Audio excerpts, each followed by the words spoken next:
안녕하세요, 유세입니다. 오늘은 인간관계 정리할 때 절대 하면 안 되는 일 3가지라는 주제로 함께 하겠습니다.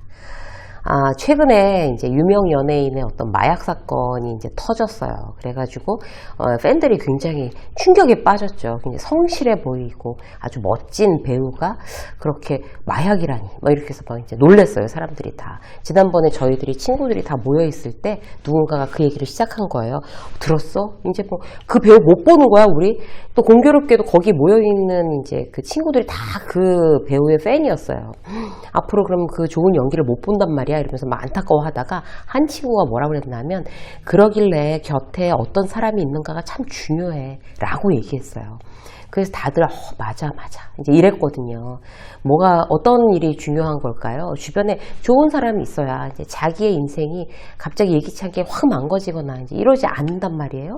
그래서 우리는 주변에 좋은 사람들을 잘 이제 곁에 두는 게 내 인생에서 굉장히 중요한 일인데, 그것만큼 중요한 일이 어떤 건가 하면 나에게 어떤 이제 그 해를 주는 어떤 그런 인간관계, 그리고 뭐 자이든 타이든 내가 원하진 않았지만 어쨌든 뭐 끝날 수밖에 없는 그런 이제 인간관계, 어떤 그런 상황들이 벌어질 수가 있잖아요. 그럴 때 어떻게 관계를 정리해야 하느냐가 대단히 중요합니다. 그래서 오늘은 그 부분에 대해서 함께 알아보려고 해요.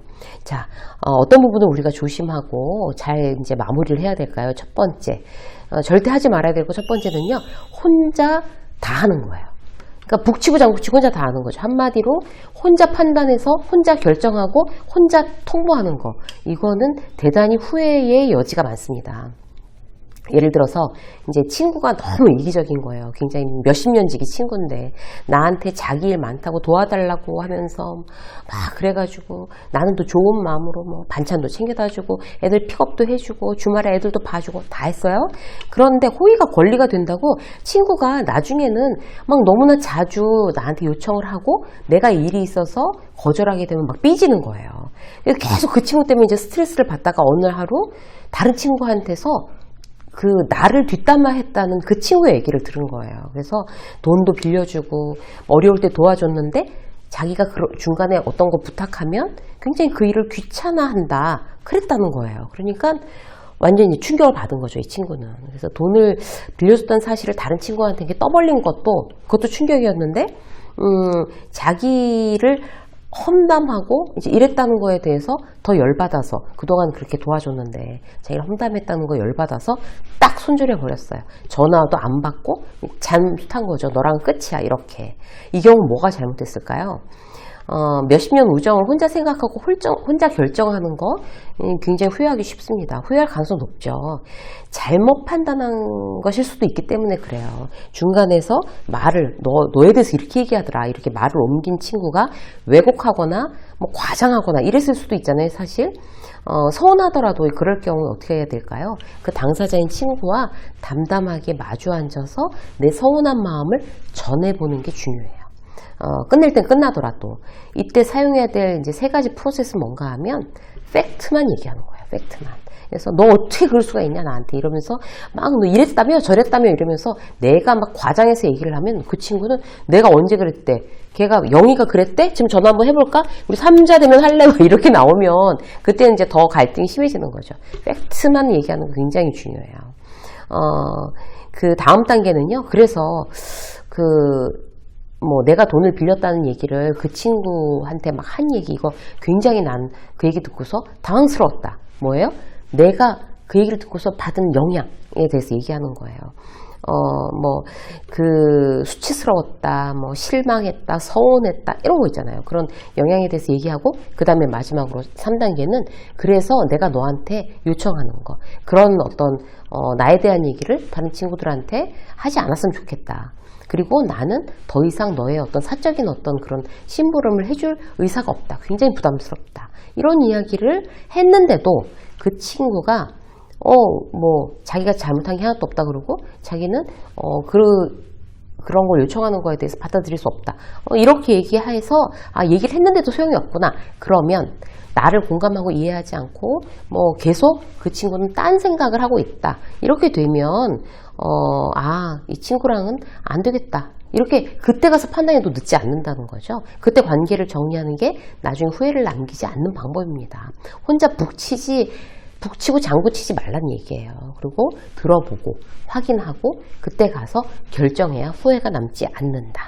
이거 첫 번째였고요. 두 번째, 관계를 정리할 때 마무리를 나쁘게 끝내는 것 대단히 위험합니다.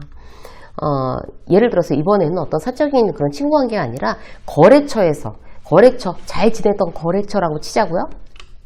근데 나의 의사가 아니라 이제 그 거래처에 의해서 이제 관계가 이제 손절할 어떤 상황이 된 거예요. 그러니까 서로 이제 유익한 비즈니스를 이제 진행할 때는 막 형 동생 하면서 막 굉장히 좋았어요. 우리가 남이가 막 이래 가면서 막. 그런데 갑자기 우리 회사에 우리가 계속 납품을 받고 있었는데 우리 회사에 납품을 더 이상 못 하겠다는 거예요.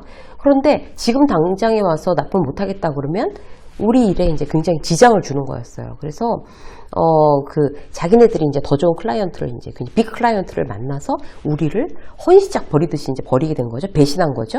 근데 이제 우리 일이 너무 난감해지니까 사정사정해서 정말 그야말로 형님 이러시면 아니 되옵니다. 막 이렇게 막 빌고 막 정말 이번까지만이라도 이제 도와주셔야 된다. 이렇게 했는데 완전히 이 사람들이 얼굴을 싹 바꾸고 이제 못하겠다 이렇게 된 거예요. 그러면 그때 그렇게 막 내가 거꾸로 매달리다가 저기서 더 이상 이제 어떤 가능성이 없어지니까 얼굴 싹 바꿔서 뭐 반말로 욕하고 저주를 퍼붓고 그렇게 싸우고 아주 안 좋게 끝내버렸어요.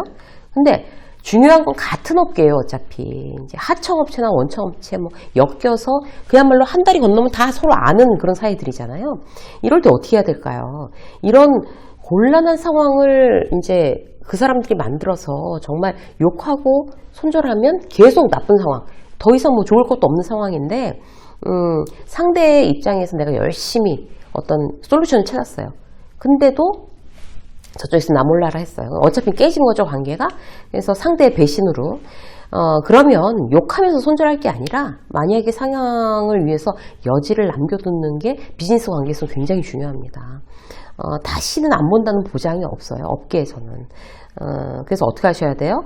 이번 일은 정말 서운하다. 내가 굉장히 곤란한 입장이 되었으니까 나중이라도 정말 빚진 마음으로 나중에 한번 도와주십시오. 뭐 이번엔 이렇게 해서 어쨌든 우리가 그럼 더 이상 뭐 인연이 아닌 걸로 하고 끝냈는데 어쨌든 잘 되시기를 바랍니다. 이렇게 손해보고 어차피 끝내는 거는 마찬가지인데 끝마무리를 이렇게까지 정말 내가 잘해 놓으면 언젠간 다시 기회가 올 수 있습니다.